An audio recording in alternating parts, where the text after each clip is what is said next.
My name is Ian Walsh. This is Masters of the Market, joined with Jonathan Fowler, ladies and gentlemen. And as he had mentioned, as we were talking prior to the conversation, a lot of people probably name drop him because a lot of people know the guy. He's something else. So thank you for coming on today, Jonathan.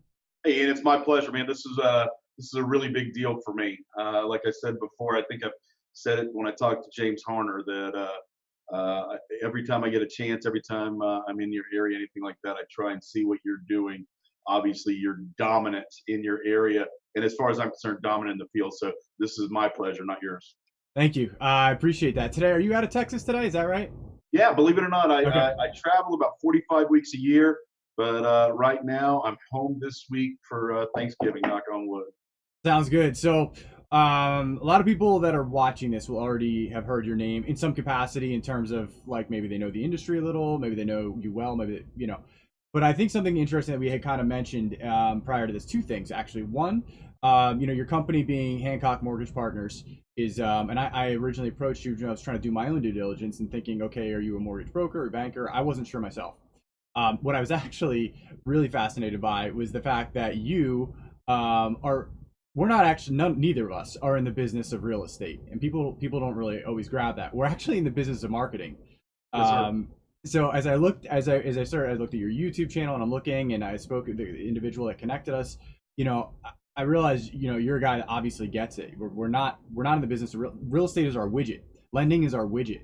We are promoters. That's what we do. I mean, Yes, there's no two cents about it. And quite frankly, everybody else in real estate should be the same thing. And I think a lot of people struggle when they're not, focused on promoting and marketing. So let's do this. Let's start with where you came from, because you have a hell of an interesting story, being the fact that you built the largest mortgage company in the country at one point. And then kind of like where you are today and how you find like marketing and advertising plays into what you do. So start with your story. I know you're going to retell it from what we just spoke of, but I think it's incredibly interesting. well, I guess kind of like Steve Martin in The Jerk. I was born a small white child in the foothills of Texarkana, Texas. Um, so I started out in life wanting to be a race car designer engineer. That didn't work out, and I had this really bad problem with studying. It wasn't something that I was good with.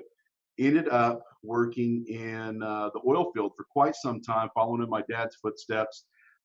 It's all right there in my book. You can. My book is what is it? Tales from the oil field to the boardroom. But started doing that and truly hated every minute of it. There's some of the best people in the world in that industry, but working in those chemicals and knowing that every single day that I could blow up was not something that I enjoyed. And the way I got into the mortgage business was I financed my first house, and this was back in 1994, and had a horrible experience. Met some guy named A loan officer, and he would never return a phone call, anything else. He turned me over to some girl named A processor, and she would call me every freaking day. She would call me on Monday and say, "I need your paycheck stub." She'd call me on Tuesday, say, "I need your tax returns." She'd call me on Wednesday and say, "I need your bank statements." And at one point, I finally said, there's got to be a better way. Please tell me that there is a list that you can give me at one time, and I can get all of this stuff at one time. Now, the great thing about this, and this is where my life took a serious turn, is she said, instead of being customer service oriented, she said, if you think you can do it better, why don't you do it yourself? So before my loan closed, I went and enrolled at the Houston Community College that was down the road from my house. I took a mortgage origination 101 and adult learning courses, and then I took a few after that and just fell in love with this business. As soon as I started learning what it was and how it worked, and in the process that I had gone through, it was something that meant something to me.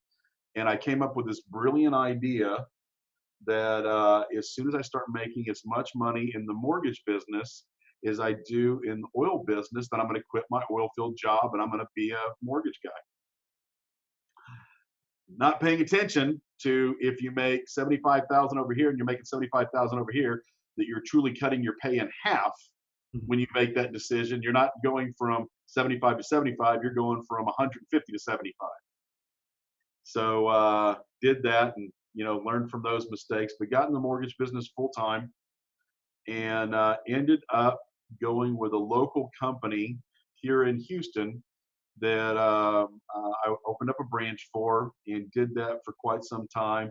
The owner of the company asked me to come inside and take over recruiting and customer service and all of that. Did that, built it up throughout the early 2000s. To, like I said, it was the largest privately held mortgage company in the country at the time. We were doing 15, $18 billion a year in business, and uh, you would have thought that it would have been fun and had a lot of neat things going on, and it wasn't. It was a pain every day of your life. You've got some sort of audit going on, some sort of regulator. There's always something, and you could not build the way that you should, and it just became somewhat of a pain. So then I left there May 1st of 2009, and ended up I had a non-compete, non-solicit, and ended up at the young age of 30, whatever I was, 38, something like that, being a consultant for a few different mortgage companies, trying to help them out, trying to help them build, trying to help them stay legal, things like that. And then as soon as my 1 year was up, I got back into the mortgage branching business and started doing that with some friends of mine.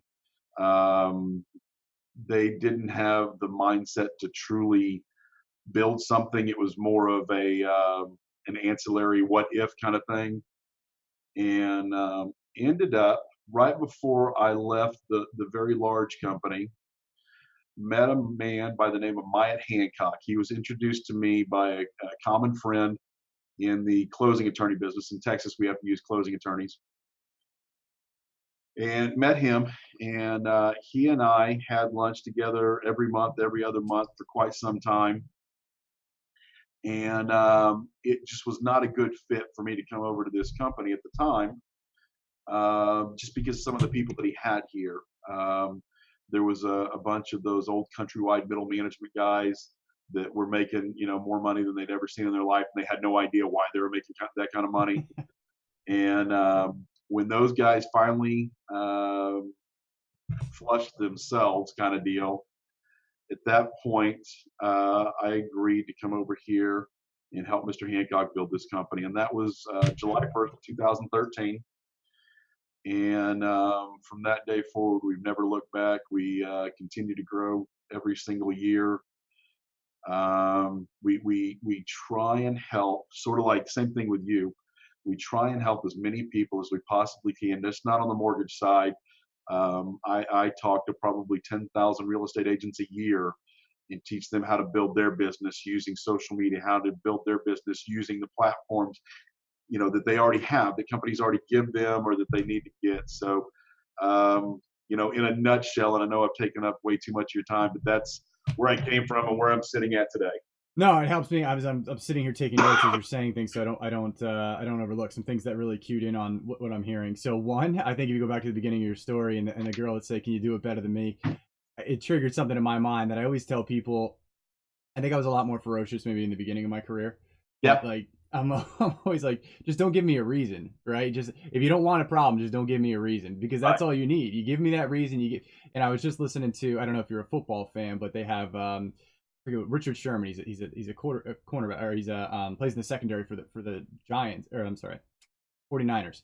And they said every week, his buddy was saying, well, he's friends with you guys. He goes, he'll find a reason. He will always find a reason every week to get focused. And I feel like that's kind of like a motivator. I mean, there's two kinds of motivation, right? There's like I'm going after this because I want to build this and it's exciting. And then there's the edge, right? Then there's like you shouldn't have gone there. And that drives people. It drove me for a very long time. One of the reasons I even got into real estate to begin with was my dad said, you can't do it. I was like, okay, I can't do it, so let's go. And that was it. It ends up really great, right? But that was all I needed to go. it's going to happen. And so I think everybody that kind of builds something great has two ways. You know, you have your exciting moment that you're just engaged in, you know, I love what I'm building, I love what I'm doing. But I find a lot of the guys that really go after it and go have that kind of like X factor, a little bit weird maybe, is give me a reason.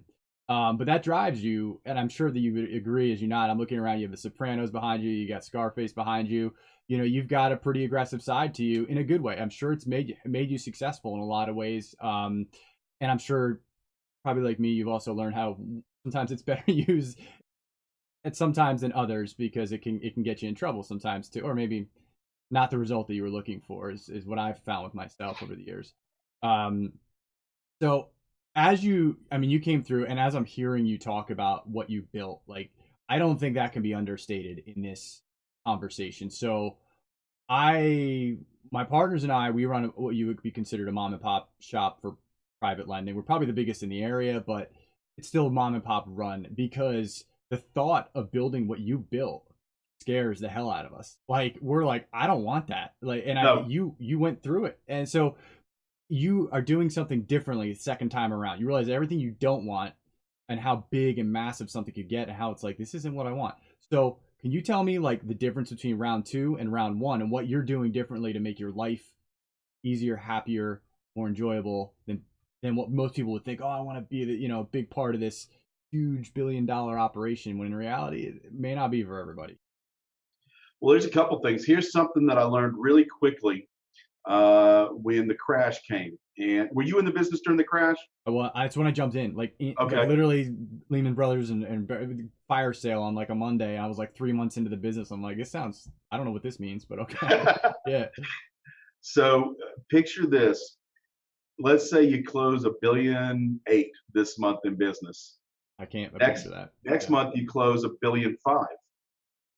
Now that still sounds like a lot of money, but you just lost $300 million in loan sales in corporate revenue. Then you go from 1.5 billion to 1.2 billion. Then you go from 1.2 billion, and this is in 30 days. Now think about this. I still have to sell all of those loans, and I still have to ship and insure, and I still have to store and copy every one of those files from 3 months ago when I closed 1.8 billion. But I've just lost that amount of revenue, what maybe 15%, 20% every single month. So I can't truly get rid of staff because I still have that business to take care of, but the business is shrinking so fast that I can't keep up with shrinking fast enough. So that was something that was baptism by fire that I operational learned. nightmare. The other thing that I always wanted is I never, to me, the most important thing to me was, at the time, I knew every one of those 700 managers.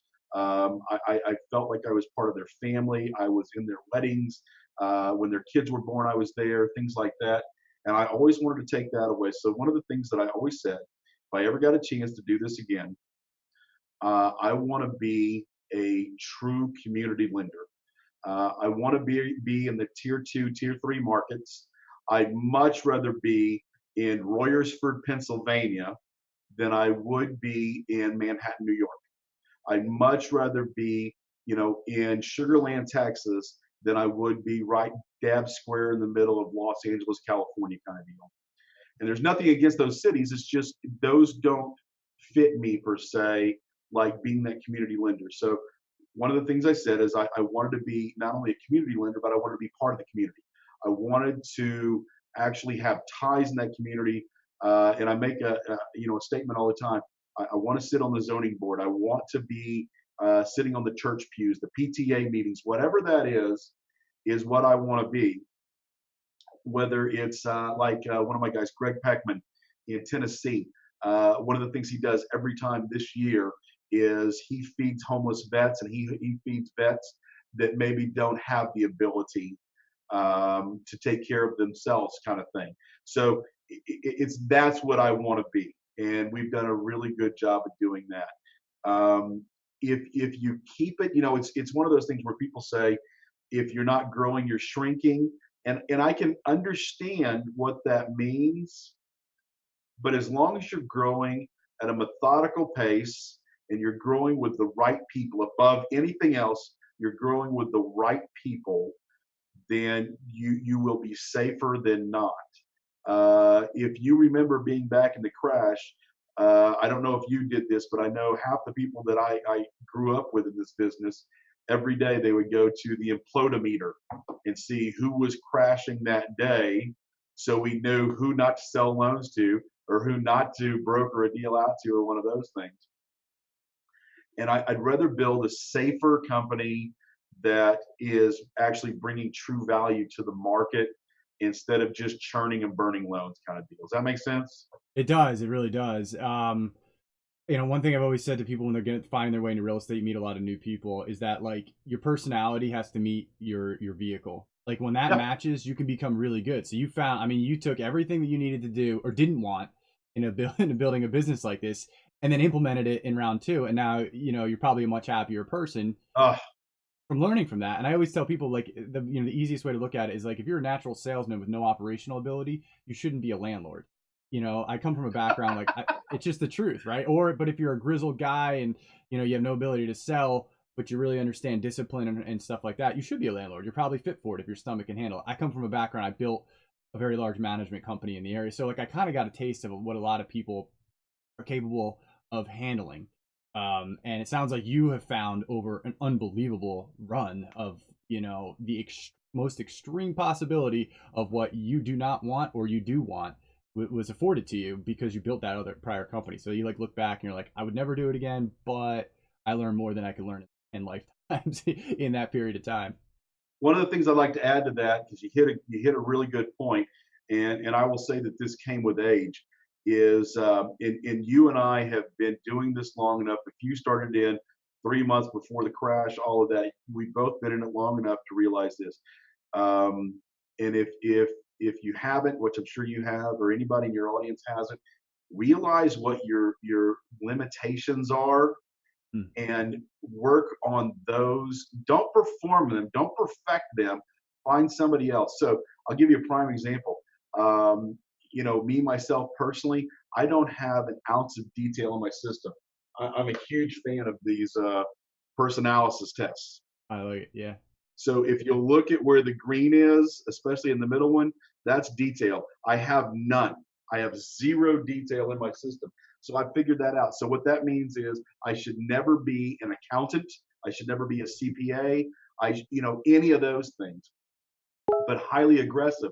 So building things and reasoning through those.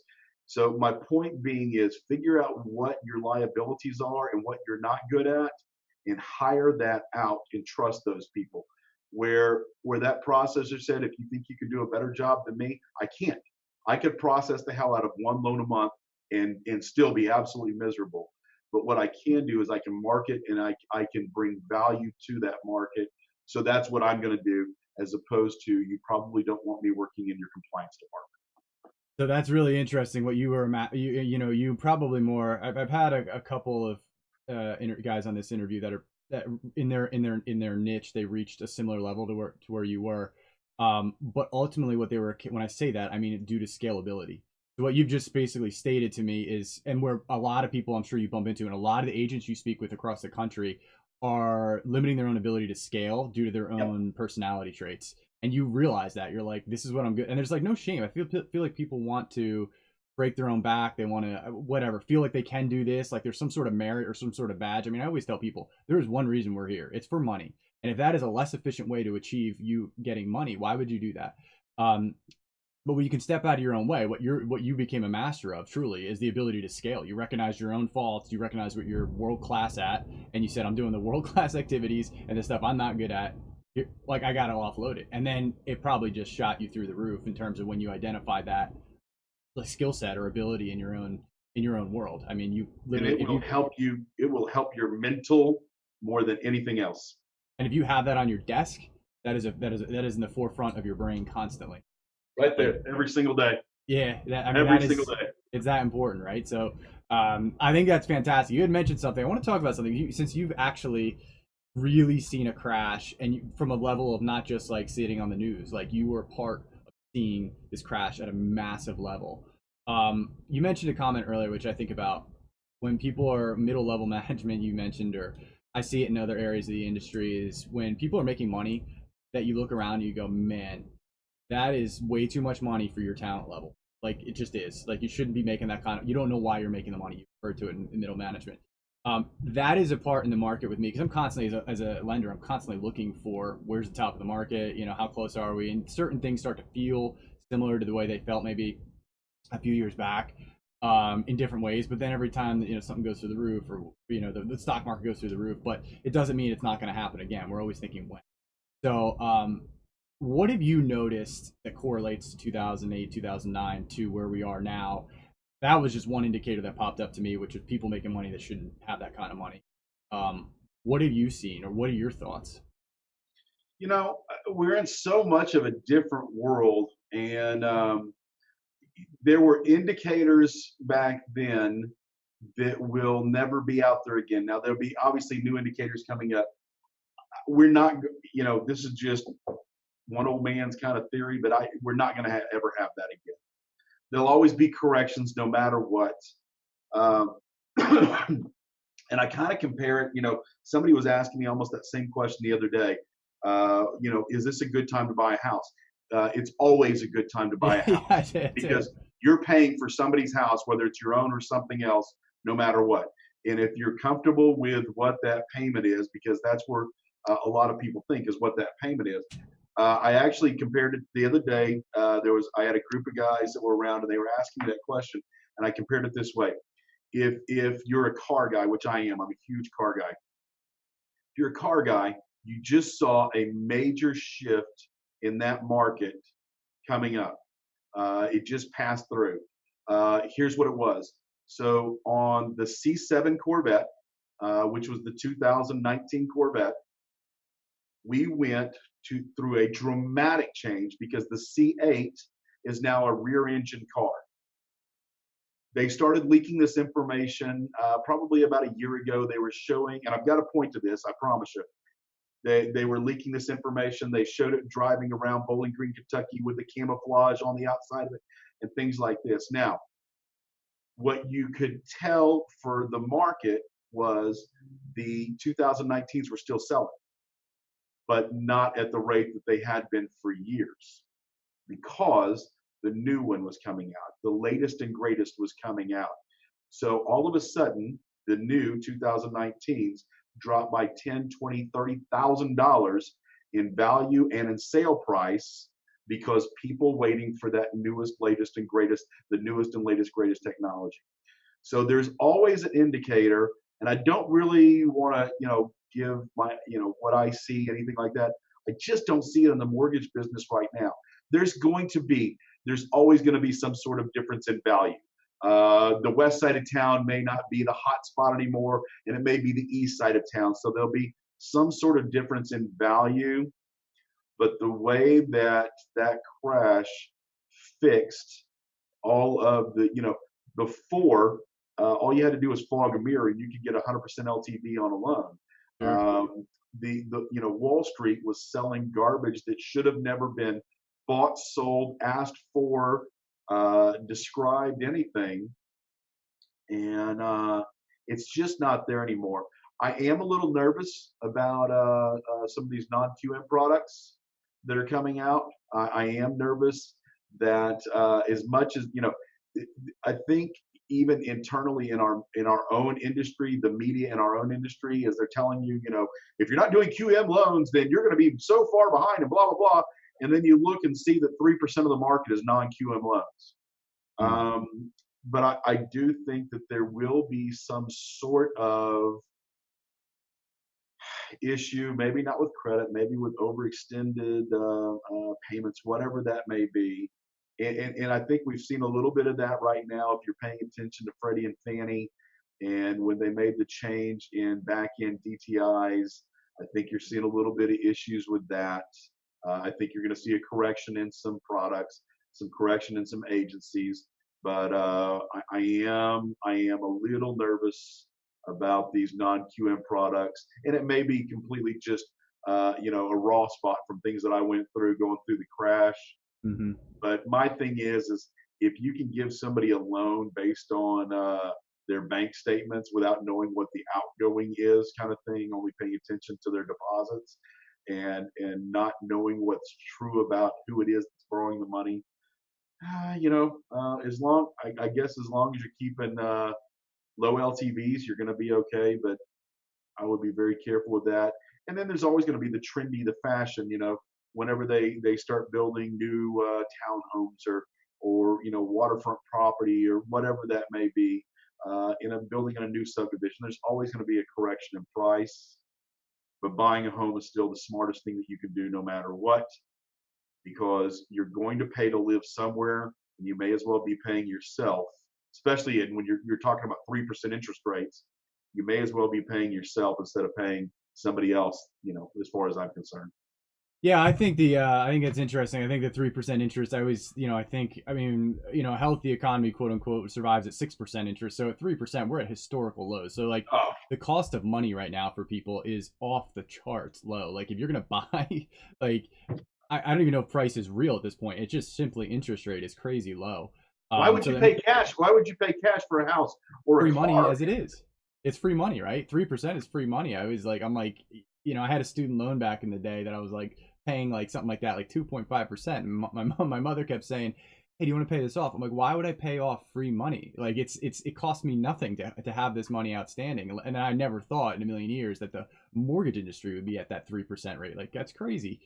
I do agree with you though in a capacity that I don't think our industry will trigger. I think what happened last time was our industry triggered along with the actual crash. I think I don't know. I really don't know. Nobody does, and you're sitting there saying the same thing. But my gut says that because we're such an interconnected planet at this point with like currency and so forth, that the next crash is not going to be in our industry. It's like you kind of said, like No. we have scars. We still have scars. If you're in this industry, we have scars that we remember.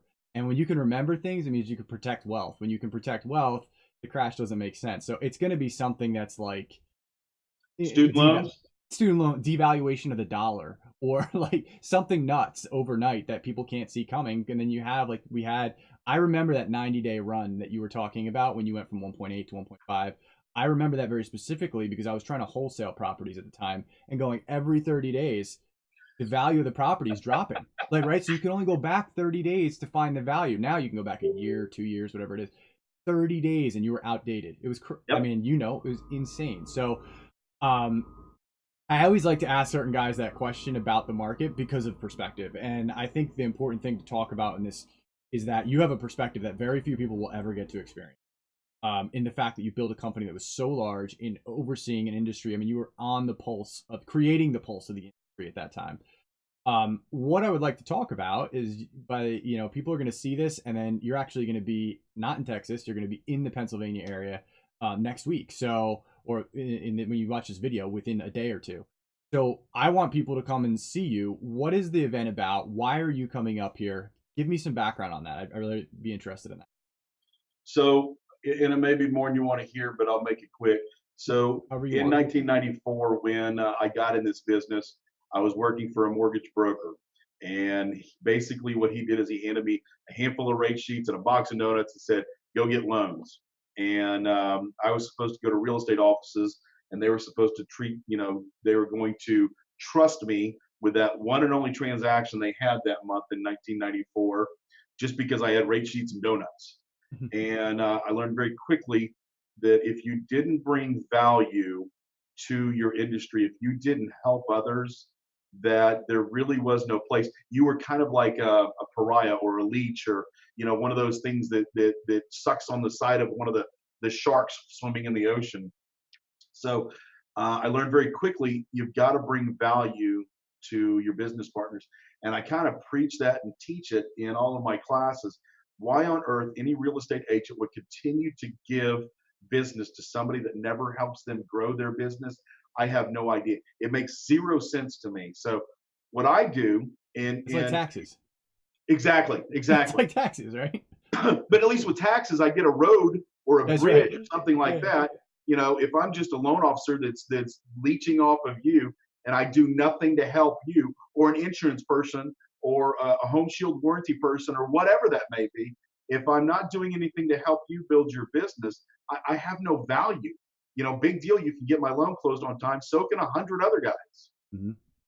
So what this is that I'm bringing out to I think Bluebell and Royersford is I teach what we call a modern marketing class. So I am one of the largest funnels in the country on social media. I run about 750 Facebook pages, and I advertise to somewhere between 100 and 150 a day. And I build leads that are purchase money leads for the industry to close. So when I come out to places like Bluebell and Royersford, what I'm doing is I am teaching not only real estate agents, but I'm teaching title people, I'm teaching auto mechanics, or whoever it is. I invite the class to anybody who is in any kind of sales business, and I don't promote this, but I talk about it in my class. I'm going to teach you everything I failed at. So the millions of dollars I've spent the past 5 years learning how to do this, I bring it to you at no cost. I teach you organic lead generation, how to build your business organically without spending a single dime, without wasting money on boosted posts out of a business page that doesn't work. I teach you how to do it, and you can actually implement it that day and start making money. One of the things that I'm really proud of is when I do this, instead of it being some coach or some guy out there selling, because I do everything for free. I even pay for my own way to get out there. I pay for my own room, everything. But I actually give people names of people that I teach and coach that use my systems that have, at a minimum, doubled, if not quadrupled, their business just by implementing the little things that I show them. There's a girl named Jamie Four that's in Columbia, South Carolina, that I took from $1.5 million a year to upwards of 20 million a year in the real estate industry. There's a kid named Jeff Michon that's out of the Detroit area of Michigan that I met him. I shit you not. I met him earlier this year. It was, I believe, March of this year. This kid was a real estate agent. He had a full-time job, a part-time job. He was delivering pizzas as a part-time job, trying to make real estate work. He took my class in March. In May, he closed the most he's ever closed before. And he'll tell you it was directly off of what I showed him. And he closed 3 transactions in May. To some people, that may not sound like a big deal, but this kid was able to pay his rent for a year in advance. So think about that. Instead of going out and blowing his money, instead of taking all his buddies out to the bar, he pays his rent a year in advance. And then he starts implementing everything that we've shown him and talked to him about. So his anniversary date is, let's see, July 27th, if I remember correctly. So on July 27th, his commission starts all over again. He's never capped out before. He almost capped out last year from March through July, almost. This year, when his anniversary date started July 27th, he capped out by September 27th. So he went 100% commission 60 days after his year started just by using the stuff that we teach. So I actually give people's names. I put pictures of them up on the wall and teach people, if you will follow these people, if you'll do these things, if you'll do these simple, easy steps, you will not fail as long as you follow this. You will at least double, if not quadruple, your business. So I that's think what it's I do in a long roundabout way. disservice for anybody not to come and see you in the Pennsylvania area to their own business. Like, I always say, how bad do you want it, right? How bad do you want it? And before technology, this meeting. All right, so if I said to somebody, like, let's frame this differently with that technology. I'm going to invite a bunch of people in a newspaper ad to come and see a guy who built the biggest mortgage company in the country, teach you everything he did wrong or right, and then give you the information for free along with people he knows that he can contact. Would you like to take that event?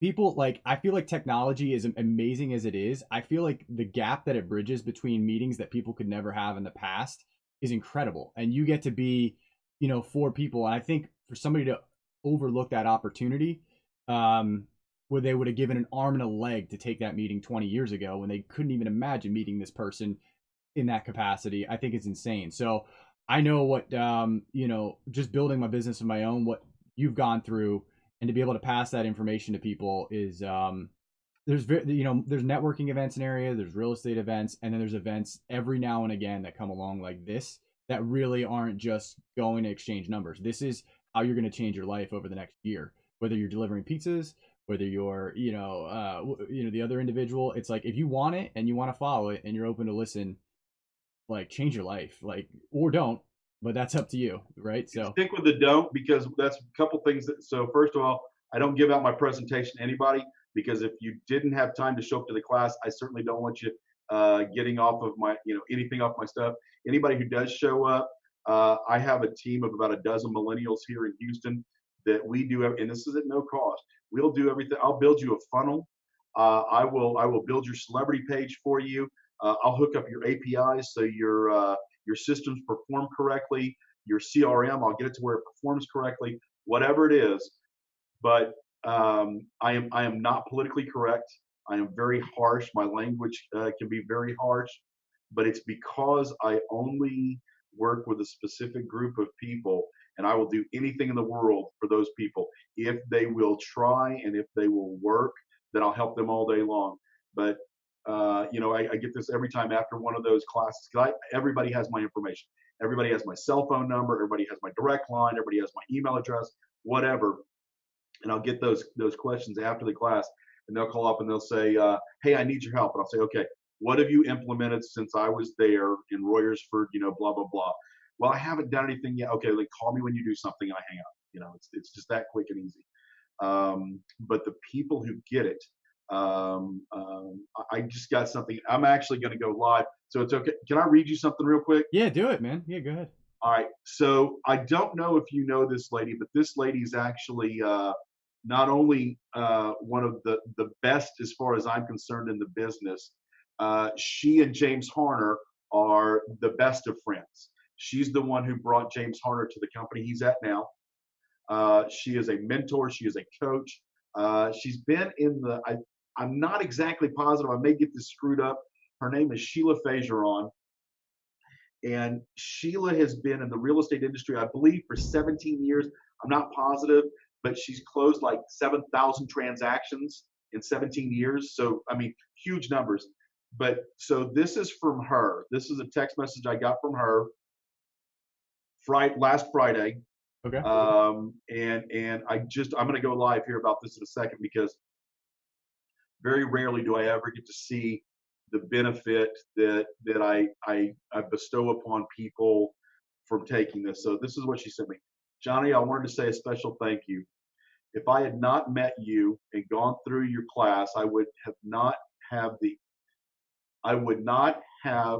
able to do what I did today. Today, I'm the #1 best-selling author in 4 different categories, and the book is a #1 bestseller. I cannot thank you enough. I can't announce it until morning, but just had to tell you how grateful I am. Hope you two have a great, awesome weekend. So this is a woman that has more success. She's making more money than I am. And just little things that she learned from my class and from my book that I put out a year ago. She hit best-selling author on Amazon in 4 categories in 24 hours. So real life stuff. Results are results, right? Results are, you can't argue with them, and especially when you're reading live text. I mean, they're local to our market. So people watching this right now, I'm gonna have for you. I have in your under your name. This is how you reach you if you want to email you. Okay. But I'm also gonna put in when the email goes out and the social media and so forth. It will have a link to your event that's going to be there. So I don't know. Is there anything else you want to part everybody with and say? Yeah. Parting words. This is nothing about me. It's everything about you. So my goal is to answer every one of your questions before my plane leaves on Thursday. It is zero about me except for what I've learned and what I've failed at, and it's everything about you. And I want to pass this on to you. That sounds good. All right, appreciate it so much, John. Thank you for coming on. Ian, man, I'm telling you, it was an honor, and it's. I can't wait to meet you in person. But to be on your show has been a great thing for me, and I greatly appreciate you with all sincerity. Thank you. Thank you.